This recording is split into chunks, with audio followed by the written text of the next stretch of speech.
प्राणों की आहुति दे दी। और अलवर से हमारे मंत्री जी आ रहे हैं, इनसे भी मिले, उपराष्ट्रपति से मिले, मुख्यमंत्री जी उनके घर पे भी गए। शहीद का दर्जा देना, उनके परिवार को आर्थिक परिलाभ देना, और नायब तहसीलदार की नौकरी जो मांग रहा है, कौन सा आप कलेक्टर बना रहे हो? फसल बीमे का, प्रधानमंत्री फसल बीमा का जो आप प्रचार कर रहे हो, प्रत्येक व्यक्ति को राहत मिले, प्रीमियम लेने के बाद उसका हक भी बनता है।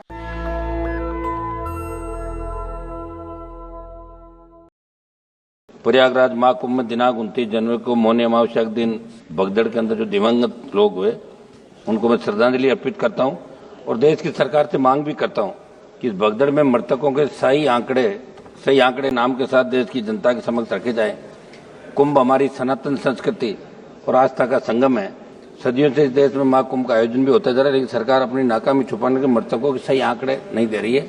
सभापति महोदय, इसको लेके पूरे वर्ल्ड में, देश के अंदर करोड़ों लोग इसके अंदर स्नान भी कर गए, लेकिन आज भी कई लोग अपने परिजनों को ढूंढ रहे हैं। तो सरकार को इसमें नाकामी किसकी रही? स्टेट गवर्नमेंट की रही, किनकी रही? जिम्मेदारी किनकी थी? कौन आयोजन वहां करवा रहे थे? कौन अधिकारी थे? इनके खिलाफ भी इस मामले में कार्रवाई, सरकार को बड़ी कार्रवाई करनी चाहिए, ये मैं मांग करता हूं। सभापति महोदय, किसान और एमएसपी, किसान कर्ज माफी का कल भी मेरा सवाल था। सभापति महोदय, जो कृषि बजट आप लाए उससे शायद 2 गुना 3 गुना किसानों पर कर्जा होगा देश के अंदर। 33,52,446 करोड़ का कर्जा देश के किसानों के ऊपर है। मैं मांग करता हूं कि आप इस कर्ज को माफ करें। आप हर चीज जब कह रहे हैं, और इसमें कोई दो राय नहीं कि जवान और किसान ने आपको लगातार 2 बार सत्ता के शिखर पर बिठाया, और पूर्ववर्ती सरकार ने भी कोई बहुत बड़ा किसानों के लिए नहीं किया, लेकिन आज आप करो। आप ये क्यों करोगे? उन्होंने नहीं किया, 60 साल नहीं हुआ, 70 साल नहीं हुआ, आज तो आप लोग हो। तो किसान कर्ज माफी की मैं मांग दोहरा रहा हूं कि पूरे देश के अंदर राजस्थान सहित आप किसान का कर्जा माफ करें। एमएसपी खरीद पे जो गारंटी कानून की आपने बात करी थी, तीनों कृषि बिल 700 किसानों की शहादत के बाद आपने लिए, तो मैं मांग करता हूं कि तमाम ये राइडर जो 25 क्विंटल का आप रखते हैं, 25 क्विंटल हम खरीदेंगे, बाद में नहीं हटाएंगे। इस राइडर को हटाते, बाद में नहीं, कि राइडर को हटाते हुए तमाम खरीद आप करें, ये मैं आपसे मांग करता हूं। किसानों की आर्थिक स्थिति सुधरेगी, बूस्टर डोज मिलेगा। एक बार संपूर्ण कर्जा माफ करें, जिस तरह चौधरी देवीलाल ने 90 के अंदर 10,000 का मूल कर्जा, जो ब्याज से शायद 1,80,000 2 लाख, तब आप लोग भी इसी चाहते हैं तो माफ किया था, ये मैं मांग करता हूं। सभापति महोदय, अग्निवीर जो लेके आए, निश्चित रूप से देश के अंदर हमारे जवानों के अंदर जज्बा था। बहुत रैलियां, मेरा घर स्टेडियम के सामने नागौर के अंदर बच्चे दौड़ने के लिए आते थे, शेखावाटी के अंदर, हरियाणा, यूपी, पंजाब। लेकिन अग्निवीर आने के बाद जो सेना के अंदर क्रेज था जाने का, वो खत्म हो गया। मंत्री जी, आप मेरी तरफ देख रहे हैं, इसके अंदर आप करें कि हमारे बच्चे सेना के अंदर जाएं। और इन्होंने, रक्षा मंत्री जी ने एक बयान दिया कि अग्निवीर को लेके जाने की इच्छुक युवाओं और सेना के सम्मान को हम लोग बहुत रख रहे हैं, और लिखा कि अग्निवीरों को कार्यमुक्त होने के बाद कौशल प्रमाण पत्र दिया जाएगा। तो कौशल प्रमाण पत्र के लिए सेना के अंदर थोड़ी जाते हैं। हमारी जो सेना है, वर्ल्ड की सबसे नंबर 1 सेना, थल सेना, हमारी एयरफोर्स, हमारी नेवी। तो मैं मांग करूंगा कि अग्निवीर की योजना को समाप्त करके पूर्व की भांति सेना भर्ती रैलियां चालू की जाए। और हमारी आई रेजिमेंट का मामला, हमारे अलवर से मंत्री जी आते हैं, गुजर रेजिमेंट का मामला, तमाम रेजिमेंट जो पहले यहाँ देश के अंदर थी, उन रेजिमेंटों की पुनर्स्थापना करें, नई रेजिमेंट बनाए। जो लड़ाके हैं देश के अंदर, जो मार्शल जातियां हैं, वो चाहती कि हमारी रेजिमेंट भी सीमाओं पर लड़े, तो उन रेजिमेंटों की स्थापना भी आपको करनी चाहिए, ये मैं मांग करता हूं। सभापति महोदय, हमारे राजस्थान के अंदर पेपर लीक के मामले बहुत हुए पूर्ववर्ती सरकार के समय, और अब भी एक आध पेपर लीक की घटनाएं हुई। एसआई भर्ती, जिसके अंदर आरपीएससी के एक सदस्य को पकड़ा और 50 ट्रेनी एसआई जेल के अंदर, उनमें कुछ की जमानत हो गई। मैं आपको याद दिलाना चाहता हूं, जब सड़कों पर आप लड़ रहे थे, हम भी लड़ रहे थे, आपने कहा था कि तमाम जो पेपर लीक हुआ है राजस्थान के अंदर, जिसमें ईओ भर्ती, आरओ भर्ती, सीएचओ भर्ती, लाइब्रेरी भर्ती, वरिष्ठ अध्यापक, व्याख्याता सहित कई भर्तियों के पेपर आउट, और आरपीएससी के अध्यक्ष को भी गिरफ्तार किया गया था। हाल ही में 2 आरपीएससी से तो गिरफ्तार किया, मगर आपकी सरकार पर्दे के पीछे बैठे मगरमच्छों को नहीं पकड़ पा रही है। एसओजी जा तो रही है, लेकिन उन लोगों को नहीं पकड़ पा रही है जिन्होंने पेपर लीक की घटनाओं को अंजाम दिया, और इसलिए नहीं पकड़ पा रही है कि अभी उपचुनाव के अंदर आपने उनको बुला के कहा कि हम आपको पकड़ रहे हैं। उन्होंने कहा पकड़ो मत, हम हमारी पार्टी की जमानत जब्त करा लेंगे, ये लो टिकट आपके हिसाब से, और 5 जगह जमानत जब्त करा ली कांग्रेस पार्टी ने। तो मैं मांग करूंगा कि आप इस एसआई भर्ती को रद्द करें, कोर्ट का बहाना नहीं बनाएं, आपके नेताओं की डिमांड थी। स्वयं मुख्यमंत्री सड़कों पर कह रहे थे कि हमारी सरकार में तो हम ऐसा ही भर्ती रद्द करेंगे। तमाम उन भर्तियों को जिनके लोगों को पकड़ा रद्द करके एक नया संदेश राजस्थान और देश के अंदर दें।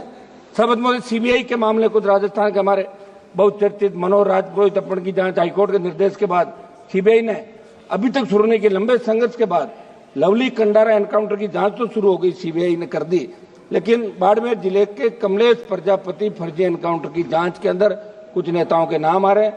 वो जांच सीबीआई ने अभी चालू नहीं की। हम चाहते कि इसमें क्या कार्रवाई सदन को मालूम पड़ना चाहिए। जोधपुर में अनिता जाट हत्याकांड के मामले में स्टेट पुलिस द्वारा चार्जशीट दाखिल करने के 5 दिन बाद सीबीआई ने एफआईआर दर्ज की है। मैं बात इसलिए कह रहा हूं कि सीबीआई पर लोगों का भरोसा है, इसलिए सीबीआई राजस्थान से जुड़े तमाम मामले जो दिल्ली में पेंडिंग है, हमारे 4 मंत्री राजस्थान चाहते हैं, स्वयं लोकसभा अध्यक्ष भी राजस्थान चाहते हैं, मैं उनको भी कहना चाहूंगा कि सीबीआई के मामले के अंदर त्वरित अनुसंधान होकर दोषियों के खिलाफ कार्रवाई करें तो कड़ा संदेश अपराधियों के अंदर जाएगा। सबद महोदय, आबकारी नीति आपके माध्यम से हाल ही में राजस्थान की भाजपा सरकार जो आबकारी नीति लेकर आई, मंत्री जी आबकारी नीति जो राजस्थान की सरकार लेकर आई है, वैसे तो हम शराबबंदी के खिलाफ जो आंदोलन में राजस्थान का हमने हिस्सा लिया कि शराबबंदी होनी चाहिए। शराबबंदी आप बार बार कह रहे हो कोई आर्थिक स्थिति ठीक नहीं है, बड़ा रेवेन्यू मिलता है, बंद नहीं कर रहे हो, तो आप इतना तो कर सकते हैं कि जो आबकारी नीति आप ला रहे हैं उसके अनुसार अलग अलग दुकानों के स्थान पर समूह को ठेके दिए जाएंगे। वही रेड पार्टियां पुरानी बांधी, वही शराब माफिया पनपेगा राजस्थान के अंदर, मुश्किल से मुक्त हुआ है राजस्थान। इसलिए मैं मांग करता हूं कि इस आबकारी नीति को समाप्त करके एक्स आर्मी जो रिजर्वेशन दुकानों के अंदर रखा, हजारों लोगों को रोजगार मिलेगा, उनका रोजगार छीन के कुछ समूहों को ठेके आप नहीं दे। आबकारी नीति के अंदर बड़ा खेल हुआ है।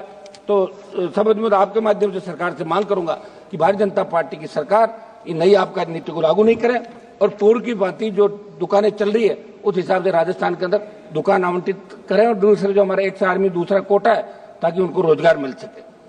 समझ महोदय, उत्तर प्रदेश के अंदर आबकारी नीति के अंदर बदलाव राजनाथ सिंह ने किया था, पहले भी वहां ऐसा चलता था और आपकी सरकार ने भी वहां दुकान देने का काम आपकी सरकार ने किया, इसलिए आप अपनी सरकार के उस निर्णय को बदलने का काम नहीं करें। समझ महोदय, निवेश के अंदर प्रधानमंत्री जी राजस्थान में रिसर्जन राजस्थान नाम के कार्यक्रम का उद्घाटन किया। मैं आपके माध्यम से सदन को बताना चाहता हूं कि प्रदेश में उद्योगों से जुड़े निवेश लाने के लिए इस तरह का कार्यक्रम किया गया, अरबों रुपए खर्च करके इसका प्रचार किया।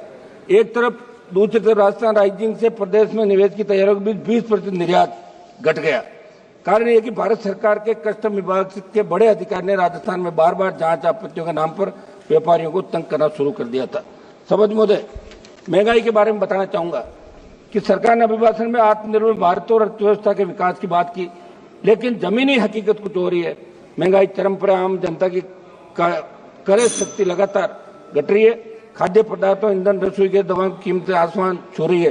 पेट्रोल डीजल के दामों में लगातार बढ़ोतरी हो रही है। 2014 से 24 के बीच अंतर्राष्ट्रीय बाजार के अंदर प्रति बैरल क्रूड ऑयल की कीमतें घटी थी, लेकिन आपने फिर भी 100 रुपए से ज्यादा पेट्रोल डीजल पे कीमत आप ले रहे हो, तो आम आदमी को आप राहत दें, वो आपका मतदाता है, ये मैं मांग करता हूं। समझ महोदय, फसल बीमा, सबसे बड़ा घोटाला फसल बीमा के अंदर हो रहा है।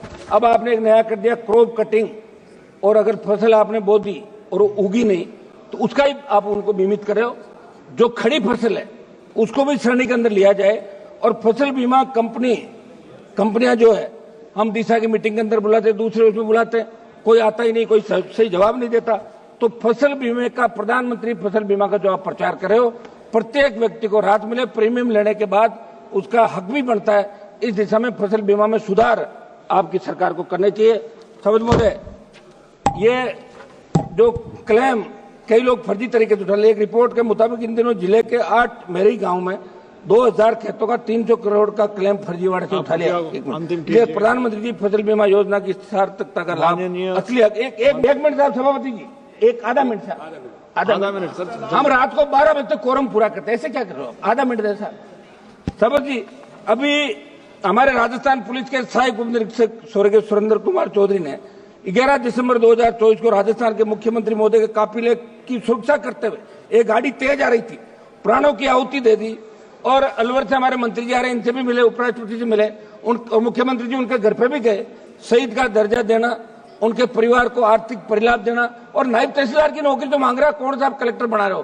पहले भी आपने बनाई राजस्थान के अंदर। ये किसान का बेटा है, सादत दी है, और पूरे देश में संदेश एक मिनट समाप्त तो करने थे, समाप्त तो करूं। नेशनल दस्तक की आपसे गुजारिश है कि अगर इसको बचाना चाहते हैं तो नेशनल दस्तक को सब्सक्राइब करने के लिए रेड कलर के सब्सक्राइब बटन को दबाएं, फिर बेल आइकन की घंटी दबाएं। नेशनल दस्तक को बचाने के लिए बहुत जरूरी है कि हर खबर को शेयर करें, लाइक करें, कमेंट जरूर करें।